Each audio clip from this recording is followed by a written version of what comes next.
वज़ीर-ए-आज़म शहबाज शरीफ सरकारी दौरे पर सऊदी अरब रवाना। सऊदी वली-अहद शहजादा मोहम्मद बिन सलमान से मुलाकात करेंगे। खित्ते की कशीदा सूरत हाल पर तबादला ख्याल, इलाकाई सिक्योरिटी सूरत हाल और दोनों मुल्कों के दरमियान बाहमी ताल्लुकात पर गौर किया जाएगा। तर्जुमान दफ्तर खारजा का कहना है वज़ीर-ए-आज़म का दौरा बहुत अहमियत का हामिल है। पाकिस्तान को मशरिक़ वुस्ता की सूरत हाल पर तशवीश है। कशीदगी का पुरअमन हल चाहते हैं। खलीजी ममालिक से मुकम्मल यकजहती का इजहार करते हैं। वज़ीर-ए-आज़म ने ईरानी सदर से भी खित्ते की सूरत हाल पर गुफ्तगू की। पाकिस्तान ईरान पर हमलों की शदीद मजम्मत करता है। फ़रीक़ैन को तहम्मुल और ज़ब्त का मुज़ाहरा करना चाहिए। तमाम ममालिक की खुद मुख्तारी का ख्याल रखा जाए।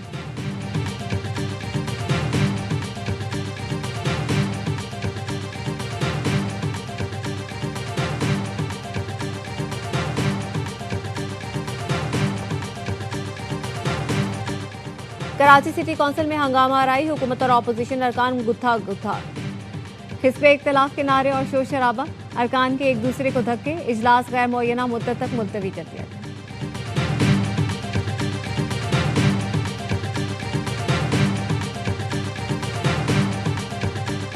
सोने और चांदी की कीमतों में कमी। फी तोला सोना 2900 रुपये कम होकर 5,40,362 रुपये का हो गया। आलमी मार्केट में फी ऑन सोना $29 कमी से $5,176 का हो गया। फी तोला चांदी 179 रुपये कमी के साथ 9,175 रुपये की हो गई।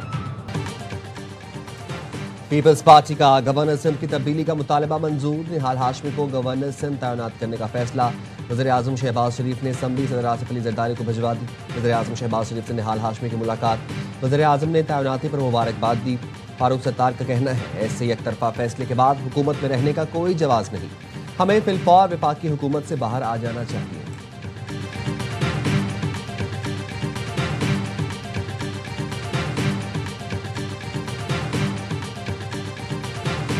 इस्लामाबाद हाई कोर्ट ने बानी पीटीआई का तिब्बी मुआयना कराने का हुक्म दे दिया। चीफ कमिश्नर को मेडिकल बोर्ड तश्कील देने की हिदायत। डॉक्टर आरिफ और डॉक्टर नदीम कुरैशी को भी मेडिकल बोर्ड में शामिल करने का हुक्म। जेल रूल्स के मुताबिक फैमिली को आगाह करने की हिदायत। इस्लामाबाद हाई कोर्ट में समाअत के दौरान जज ने कहा डॉक्टर नदीम कुरैशी फैमिली के साथ राब्ते में रहें।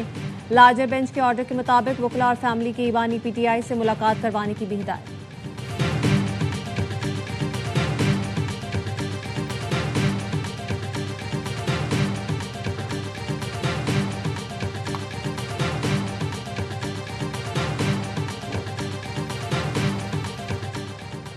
वज़ीर ख़जाना मोहम्मद औरंगज़ेब ने पेट्रोलियम मसनूआत की कीमतों में मज़ीद इजाफे का इंदिया दे दिया। सेनेट की कायमा कमेटी बराए ख़जाना को ब्रीफिंग देते हुए कहा आने वाले दिनों में पेट्रोलियम मसनूआत की कीमतों में मज़ीद इजाफा होगा। फारूक एच नाइक बोले इसराइल ने ईरान पर मिसाइल मारा, आपने पाकिस्तान में पेट्रोल मिसाइल चला दिया। वज़ीर पेट्रोलियम अली परवेज़ मलिक ने कहा कीमत ना बढ़ाते तो फ़र्क एक बड़ा गर्दिशी कर्ज बन जाता। सब्सिडी दी जाती तो पेट्रोलियम मसनूआत की किल्लत पैदा हो जाती। पेट्रोल पंप्स पर हमले शुरू हो जाते। बांग्लादेश ने ऐसा किया, वहां हंगामे शुरू हो गए। भारत अब तक फ्यूल पर सब्सिडी दे रहा है।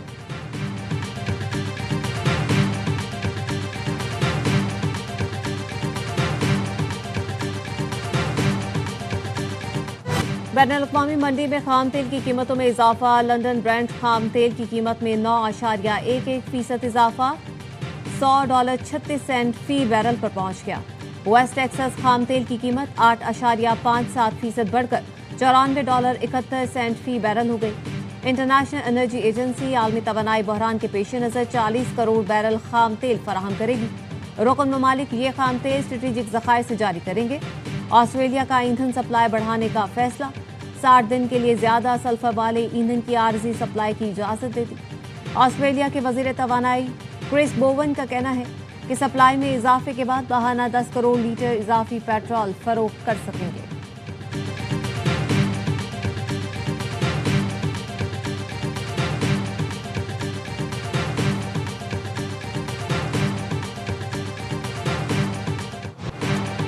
ईरान ने खलीज फारस में भी ऑयल टैंकरों पर हमले शुरू कर दिए। इराक, बहरीन और ओमान में 6 ऑयल टैंकरों को निशाना बनाया। हमलों से खौफनाक आग भड़क उठी। बसरा की बंदरगाह के करीब 2 ऑयल टैंकर पर हमले के बाद इराक ने तेल की बंदरगाहों पर तमाम ऑपरेशन रोक दिए। सिक्योरिटी ज़राए ने CNN को बताया मुमकिना तौर पर धमाका खेज मवाद से लैस एक ईरानी कश्ती ने जहाज़ों को निशाना बनाया। इराकी हुकाम के मुताबिक एक शख्स जाँ बहक हुआ। अमले के 38 अरकान को बचा लिया गया। ओमान की सलाला पोर्ट पर भी मुबैना ईरानी हमले से बड़े पैमाने पर तेल के ज़ख़ीरे में आग लग गई। हुकाम ने ऑयल एक्सपोर्ट टर्मिनल पर जहाज़ों को खाली करने का हुक्म दे दिया। बहरीन में भी बंदरगाह पर ऑयल टैंकर पर हमला किया गया। बहरीन की वजारत दाखिला का कहना है ईरानी हमले के बाद तेल और ईंधन के टैंकों में आग लग गई। धुआं इतना शदीद है कि शहरियों को खिड़कियां बंद रखने की हिदायत कर दी गई।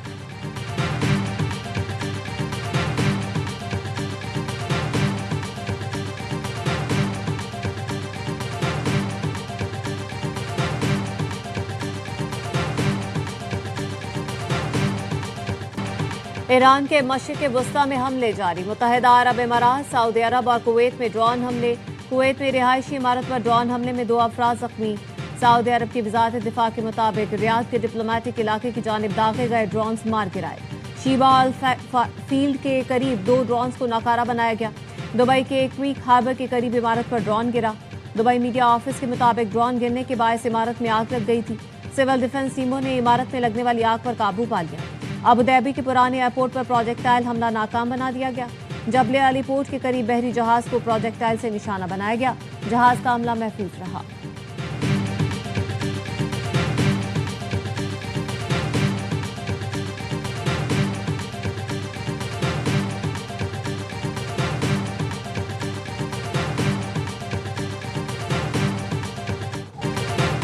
ईरान और हिजबुल्लाह की इसराइल के खिलाफ मुश्तरका कार्रवाई। वस्ती इसराइल धमाकों से गूंज उठा। इसराइली मीडिया के मुताबिक रॉकेट हमलों में शेरोन में बड़े पैमाने पर इमारतों को नुकसान पहुंचा।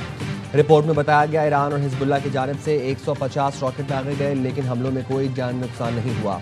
पास तरान इनकलाब के मुताबिक कदर, इमाद, खैबर शिकन और फतह मिसाइल के जरिए हमले किए। हदफ तल अवीव, हैफा और खित्ते में अमरीकी अड्डे हैं। इसराइली फौज का कहना है ईरान ने इसराइली इलाकों की तरफ मिसाइल दागे हैं। दिफाई निज़ाम खतरे को रोकने के लिए फाल है। ईरानी हमलों के पेश नज़र शहरी पनाहगाहों में रहे।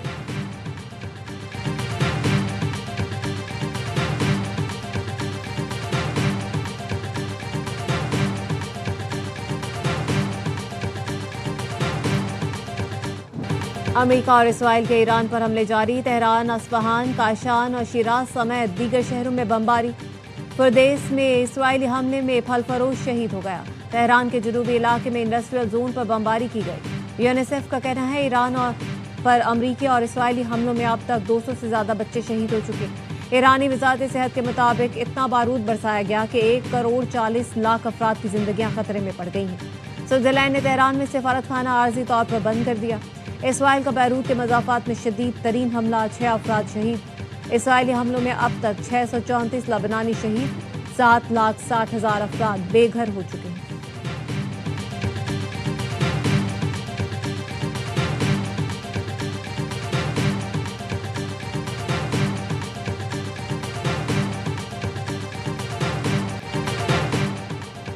पेंटागन ने 168 ईरानी तालिबात की जाँ बहक होने की जिम्मेदारी कबूल कर ली। ईरान ने स्कूलों पर हमले की इब्तदाई तहकीकाती रिपोर्ट में कहा हमला गलत इंटेलिजेंस मालूमात की बुनियाद पर हुआ। पुरानी मालूमात के बायस मिसाइल दागा गया। अमरीकी फौज करीबी IRGC की एक तंसीब को निशाना बना रही थी। अमरीकी सदर ट्रंप का फिर ईरानी स्कूल पर हमले के सवाल का जवाब देने से गुरेज। सहाफ़ी ने पूछा अमरीकी मिलिट्री तफ्तीश में साबित हुआ अमरीका ने ईरान के स्कूल पर हमला किया। बतौर कमांडर इन चीफ आप इसकी जिम्मेदारी लेंगे? सदर ट्रंप ने पहले पूछा किस चीज की जिम्मेदारी, फिर कहा इस बारे में कुछ नहीं मालूम।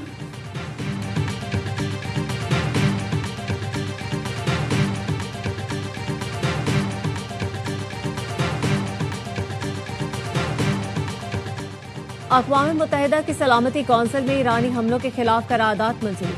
बहरीन ने ईरान के खलीजी ताउन कौंसिल ममालिक और उर्दन पर हमलों की मजम्मत की करारदाद पेश की थी।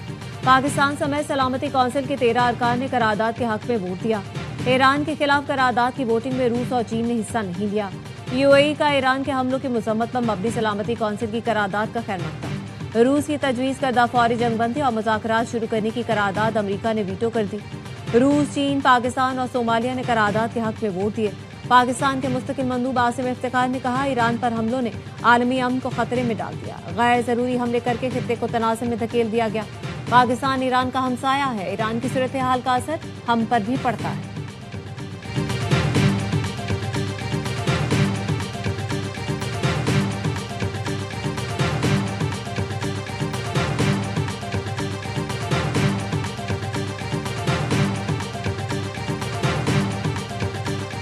दहशतगर्दी के खिलाफ जंग में हर सूरत कामयाबी हासिल करेंगे। वज़ीर आला बलोचिस्तान के मुआविन शाहिद रिंद कहते हैं काबीना के खुसूसी इजलास में पार्लिमानी जमातों के सरबराहों को एतमाद में लिया गया।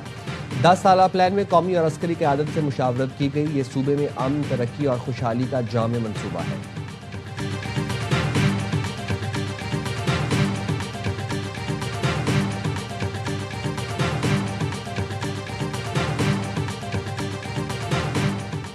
फाइव जी स्पेक्ट्रम की नीलामी अहम पेशरफ्त है। पाकिस्तान में बैरूनी सरमायाकारी के रास्ते खुल गए हैं। वज़ीर IT शिज़ा फातिमा का 5G ऑक्शन की तकरीब से खिताब, कहा हम जदीद दौर की जानिब गामजन है, मईशत मुस्तहकम हो रही है।